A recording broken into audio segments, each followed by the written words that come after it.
Veuillez vous asseoir, s'il vous plaît.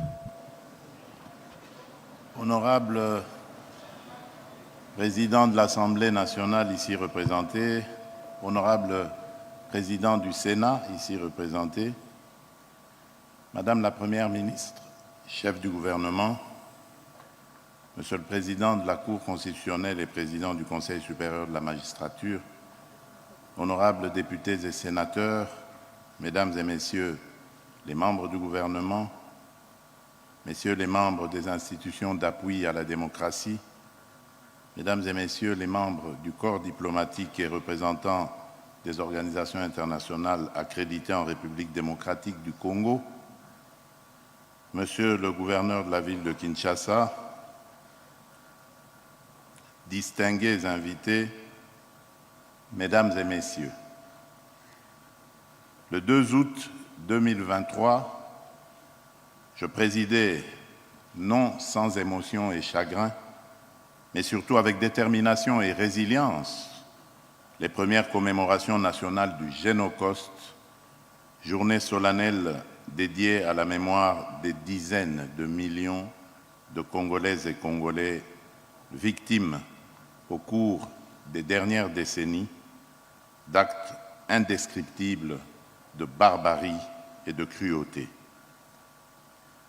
Ces actes, orchestrés par certaines puissances régionales et leurs complices internes, ont été motivés uniquement par leur obsession à exploiter illégalement et contre nos intérêts les ressources naturelles de notre pays, à occuper nos terres par la destruction ou la déportation forcée de certaines communautés locales dans le seul but de déstructurer notre identité nationale.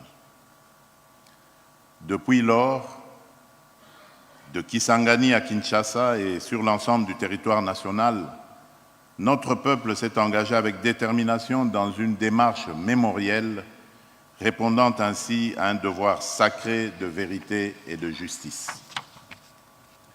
À l'approche des troisièmes commémorations prévues le 2 août 2025, il m'est apparu indispensable d'inscrire durablement dans notre mémoire collective, en tant que nation et en tant que peuple, cette tragédie injustement imposée à notre pays dans l'indifférence coupable de la communauté internationale. Dans ce même élan, et afin de contribuer activement à l'édification d'une humanité plus civilisée et pacifiée, j'ai confié à la Commission interinstitutionnelle d'aide aux victimes et d'appui aux réformes, la CIAVAR, ainsi qu'au Fonds national des victimes des violences sexuelles liées au conflit et des victimes des crimes contre la paix et la sécurité de l'humanité, le FONAREV, la mission essentielle d'organiser cette réflexion nationale destinée à promouvoir durablement une culture de paix. Cette table ronde, placée sous le thème « Engageons-nous à l'appropriation collective du Génocauste, à la reconnaissance internationale du génocide commis en République démocratique du Congo et à la promotion de la culture de la paix », nous interpelle tous. Elle intervient dans un contexte critique où notre pays continue à subir une guerre injuste, où le sang de nos frères et sœurs continue de couler et où notre intégrité territoriale demeure menacée. En mémoire de nos victimes, je vous invite à vous lever pour observer ensemble un moment solennel de recueillement.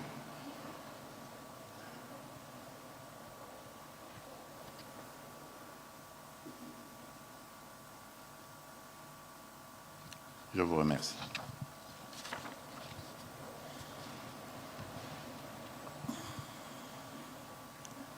Distingués invités, Mesdames et Messieurs, la destruction du passé est peut-être le plus grand de tous les crimes, disait Simone Veil. Aujourd'hui, nous ne parlons pas uniquement du passé, mais du présent et de l'avenir. de notre nation. La République démocratique du Congo a une histoire riche, mais profondément complexe. Au-delà de son visage le plus connu, celui d'un pays aux ressources naturelles abondantes, se cache une réalité sombre, souvent méconnue ou volontairement ignorée. Plus de 10 millions de vies humaines innocentes, brutalement fauchées par une violence systématique et cyclique visant des communautés entières. Parmi les exemples les plus tragiquement marquants figurent les massacres perpétrés à Kasika et à Makobola dans le sud Kivu, où plus de la moitié des membres des ethnies Nindu et Lega furent exterminés en un très court laps de temps, avec des actes d'une cruauté insoutenable, tels que l'enterrement de femmes vivantes. La même violence ciblée a également frappé ces communautés lors des massacres du 24 août 1998 à Kilungutwe, Kalama et Kalambi, ainsi que des membres de l'ethnie Hutu, visés précisément en raison de leur identité ethnique. À ces atrocités s'ajoutent les multiples massacres perpétrés contre les populations civiles innocentes à Kishiché, Kazaoro, Mbambo, Bukombo, Mweso ou encore Nyundo. Face à ces crimes atroces, longtemps ignorés ou minimisés par la communauté internationale, la vérité commence enfin à émerger.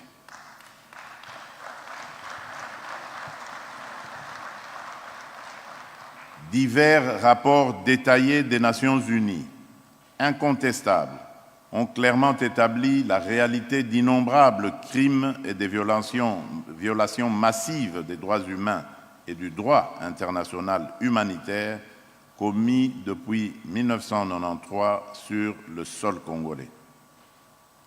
Ces actes atroces, perpétrés directement ou indirectement par certains pays voisins, en particulier le Rwanda, à travers des forces négatives qu'ils créent, forment, arment et soutiennent, ne laissent plus aucun doute quant à l'existence d'un véritable génocide dans chacun de ces tragiques épisodes.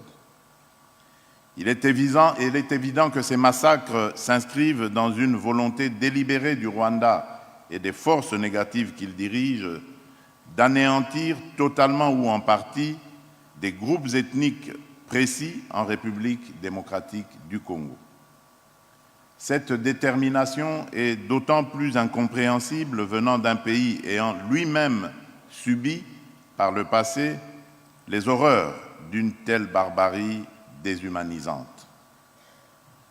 Au lieu de perpétuer ces atrocités en d'autres lieux et d'autres époques, ce pays aurait dû logiquement rejoindre les efforts universels visant à promouvoir la paix, la dignité humaine et l'harmonie entre les peuples.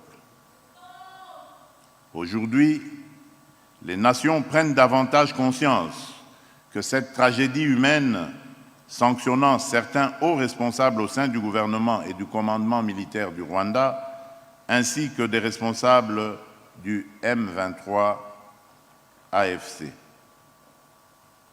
Je rappelle toutefois que notre combat pour la vérité et la justice est loin d'être achevé.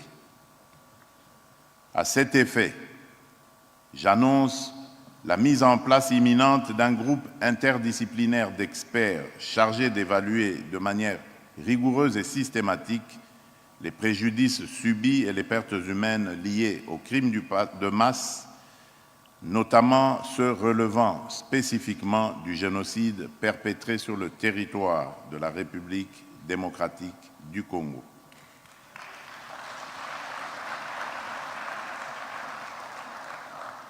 Distingués invités, mesdames et messieurs, cette table ronde doit nous permettre non seulement de témoigner, mais surtout de construire ensemble une stratégie nationale efficace pour obtenir la reconnaissance internationale du génocide commis sous notre sol et pour consolider durablement la paix dans notre pays.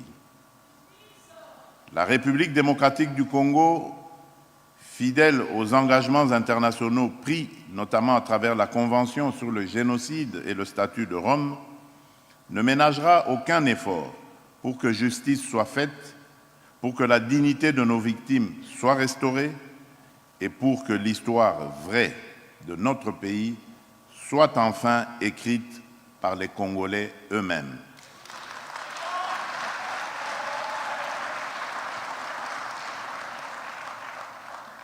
Mes chers compatriotes, notre marche vers la vérité et la paix est semée d'embûches politiques, diplomatiques et idéologiques. Mais elle est nécessaire et irréversible. Elle est portée par la résilience d'un peuple déterminé à triompher des ténèbres pour bâtir un avenir de paix, de justice et de dignité. Et nous devons tous y travailler. En ouvrant officiellement cette table ronde, je nous invite tous à être à la hauteur de cette responsabilité historique.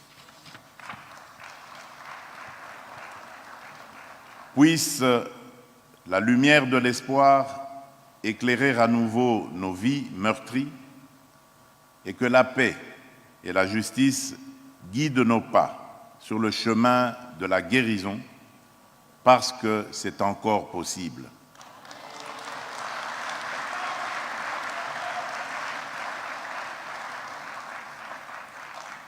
Ne pas oublier, ne jamais répéter et commencer à guérir. Plus jamais seul, que Dieu bénisse la République démocratique du Congo et son peuple. Je vous remercie.